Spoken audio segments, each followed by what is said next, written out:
ఓం Sairam. Shri Sachidananda Sadhguru Sainath Maharaj key జై. ఈరోజు బాబావారు మనకి ఒక చక్కటి సందేశాన్ని అందిస్తున్నారండి. అదేమిటి అంటే, తల్లి నీకొక 2 శుభవార్తలు మీ ఇంటికి చేరుస్తాను అని బాబావారు చెప్తున్నారు. అది తెలిసిన తర్వాత నీ ఆనందానికి హద్దే ఉండదు అని చెప్పి బాబావారు అంటున్నారండి. ఈ విషయాన్ని మీకు ఒక చిన్న కథ రూపంలో బాబావారు తెలియజేస్తున్నారండి. ఒకానొక ఊరిలో ఒక మనిషి ఉంటాడు. అతనికి రకరకాల సమస్యలు, ఎప్పుడూ కూడా ఏదో ఒక సమస్య అనేది వాళ్ళ ఇంట్లో నడుస్తూ ఉంటుందండి.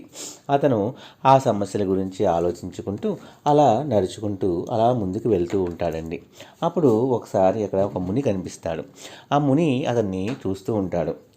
అతను నోట్లోనే మాట్లాడుకుంటూ ఏదేదో అనుకుంటూ ఇలాగా అలాగా అనుకుంటూ తిట్టుకుంటూ నెత్తిన చేయబెట్టుకుని కొట్టుకుంటూ అలా ముందుకి వెళ్ళిపోతూ ఉంటాడండి. అతను వెళ్తూ ఉంటే ఆ ముని చూసి ఆపి, ఏం బాబు నువ్వు ఇలాగ నోట్లో మాట్లాడుకొని నెత్తిన కొట్టుకుంటున్నావు, ఇలా అసలు కొట్టుకోకూడదు అని చెప్పి చెప్తాడనమాట. నాకు ప్రతిదీ సమస్య అండి, నేను సమస్యలతో బాధపడుతున్నాను, నాకు ఇంకా సుఖము అనేది లభిస్తుంది, ఎప్పుడు నిత్యము సమస్యలతో నేను బాధపడుతూనే ఉంటాను, ఏ సమస్యకి కూడా సరియైన పరిష్కారం దొరకటం లేదు, ప్రతి నిత్యము ఏదో ఒక సమస్యతో నా జీవితము గడుపుతూ ఉంది, ఒకటి తీరలేదు అనుకునేసరికల్లే ఇంకోటి వస్తూ ఉంది, అది తీరకుండానే సమస్య మీద సమస్యలు వస్తూ ఉన్నాయి, నాకు ఏం చేయాలో తెలియని పాల్పోని స్థితిలో ఉన్నాను అని చెప్పి అంటూ ఉంటాడు. అప్పుడు అమ్ముని నీకు ఒక చిన్న కథ చెప్తాను, ఆ కథలో నువ్వేమి గ్రహించావో చెప్పు నాకు అని చెప్పని అతను ఒక కథ చెప్తూ ఉంటాడనమాట. ఒక ఊళ్ళో ఒక అతను ఉంటాడు. అతనికి చిన్న పొలం ఉంటుంది, అలాగే 2 ఆవులు ఉంటాయి. ఆ ఆవులు పాలు తీసుకొని ఆ పాలు అమ్ముకుంటూ ఆ చిన్న పొలాన్ని ఆ ఆవులతోనే దున్నించుకుంటూ చిన్న చిన్న వ్యాపారంగా చేసుకుంటూ దాంట్లో పండిన మొక్కలు ఏవో పెంచుకొని అతను జీవితము కావిస్తూ ఉంటాడు. ఆ ఆవులంటే అతనికి చాలా ప్రాణం ఉంది. ఎంతో నమ్మకంగా వాటిని చూసుకుంటూ ఉంటాడు. వాటితో టైంపాస్ చేస్తూ ఉంటాడు. అతనికి ఉన్న ఏదైనా సరే ఆ వాటితో మాట్లాడుకుంటూ వాటికే చెప్పుకుంటూ వాళ్ళ జీవితాన్ని సాగిస్తూ ఉంటాడు. అనుకోకుండా ఒకరోజు ఆ 2 ఆవులు కనిపించకుండా వెళ్ళిపోతాయి. అతనికి అయ్యో 2 ఆవులు రాలేదేమిటి అని ఆ ఆవుల గురించి ఆలోచిస్తాడు. సరే ఇవి ఎటు వెళ్ళిపోయినాయో లేకపోతే ఎవరన్నా తీసుకెళ్ళిపోయారో అని చెప్పి అతని మనసులో ఎటువంటి విచారము లేకుండా, ఎటువంటి బాధ అనేది లేకుండా, ప్రేమ ఉంది కాబట్టి అయ్యో తప్పిపోయినాయి అనే బాధ ఉంది అతనికి.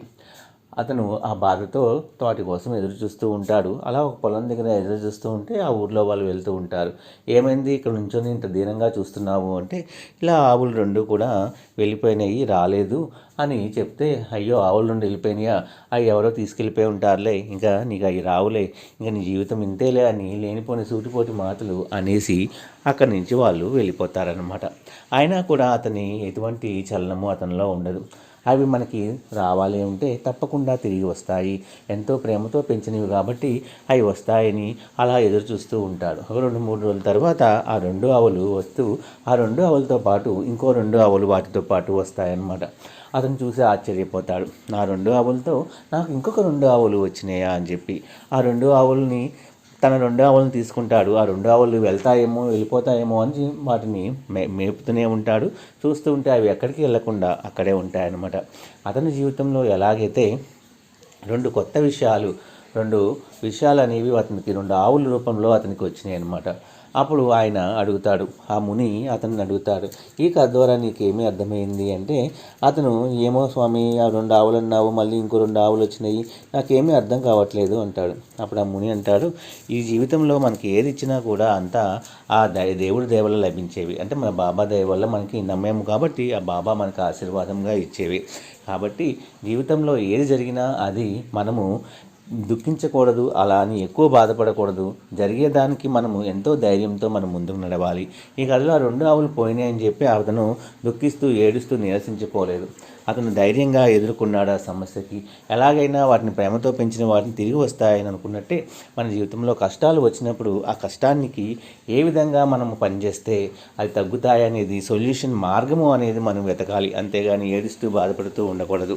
అలాగే బాబాని నమ్మి ఉన్న వాళ్ళకి తప్పకుండా ఆయన ఏదో ఒక సహాయము ఏదో ఒక రూపంలో అందిస్తూనే ఉంటారు. ఈ కథ ద్వారా మనకి బాబా అందించే సందేశం ఏమిటి అంటే, మీ ఇంట్లో ఏవైనా 2 శుభకార్యాలు మంచి విషయాలు జరగబోతున్నాయి, తప్పకుండా వేచి చూడు అని బాబా మనకి సందేశాన్ని ఇచ్చారండి. జై సాయిబాబా.